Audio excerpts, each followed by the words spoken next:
up, everybody? This is your girl EJ, and I'm giving you baby bop vibes, itty bitty ponytail vibes, and I'm okay with that.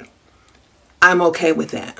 So really quickly, I wanted to stop by and give you guys my top picks for Netflix because, as you know, a lot of us are still in quarantine. Some of y'all done went back to y'all regular lives like ain't nothing going on. I'm at the house, okay?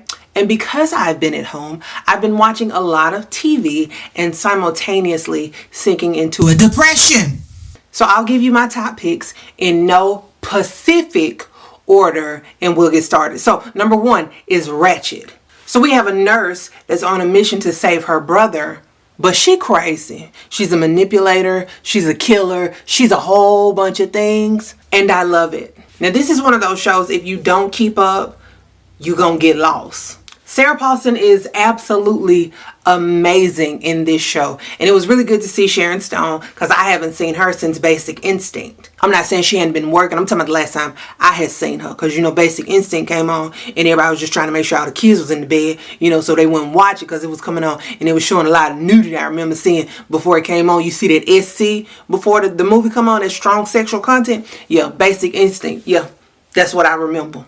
The wardrobe in this show is absolutely phenomenal. The entire aesthetic, everything about the colors and the settings and how things match and play off of each other. The design of this show was crazy. It's giving me high fashion meets Stepford Wives meets Snapped. It's like a really good show. And you see all these people doing all these bad things, but you still be on their side because the acting is so good. Like, I know she killed somebody, but still, leave her alone. But the star of the show, and I mean the star of the show, she blew me away. And that was Sophie Okonedo.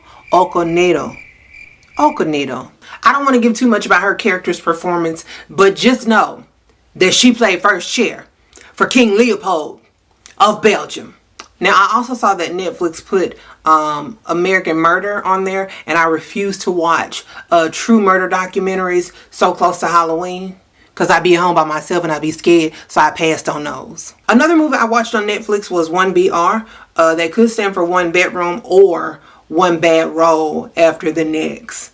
If there was a way for me to get my time back from watching this movie, I would definitely want it back. Y'all, this movie made me so mad. And it wasn't because like it was bad acting. It was just like, why y'all make this movie? So this girl, she moves into an apartment complex. She's abducted by the other tenants. They take her, they burn her cat. Not her vagina cat, like her pet cat. They put it in the oven. Now, true enough, the policy says no pets. But that don't mean you put her cat in the oven. So like I said, they abduct her and she realizes that, oh, this is a community of crazy people. It was giving me Jim Jones / Charles Manson / Freedom because she was still able to do a few things, but she was really like abducted into a cult. Then they put her in a relationship with a one-eyed widower. So y'all gonna bypass compatibility. So she eventually plays into this cult-like community just enough for her to escape. And then when she escapes, it looks like everything around her is still a part of that community. Like, it's apartment buildings everywhere. Like, all of them are abducted. So like, no girl, you're not finna get away. Like, yeah, it was crazy. I want my time back for it.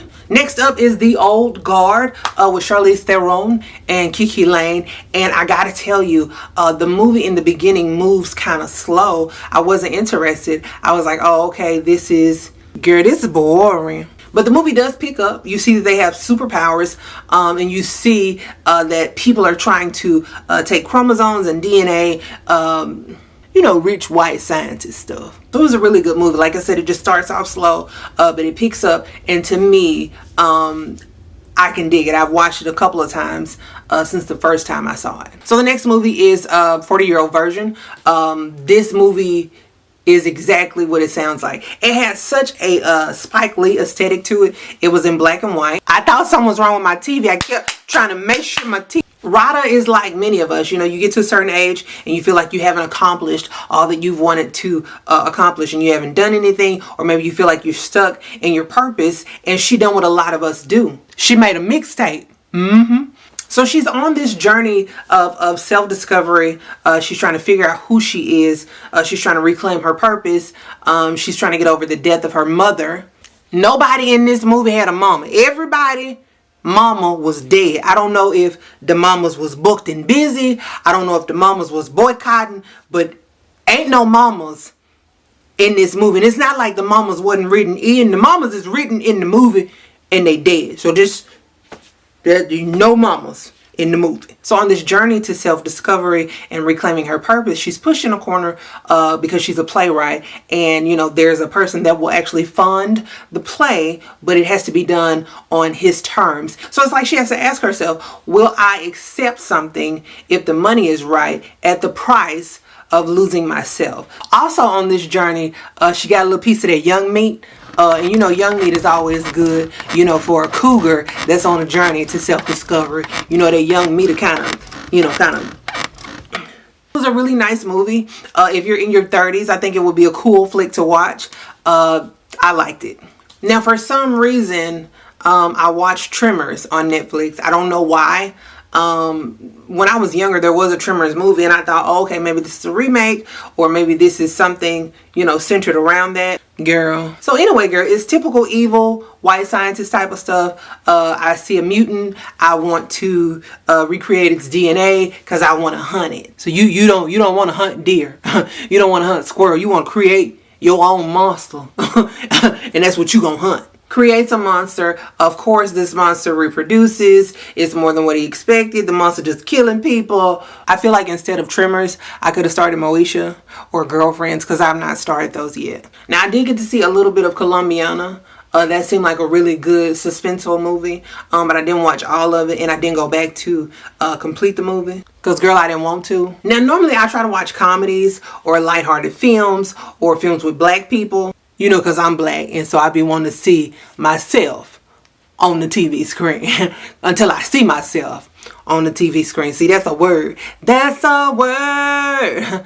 Vocals flow out like water.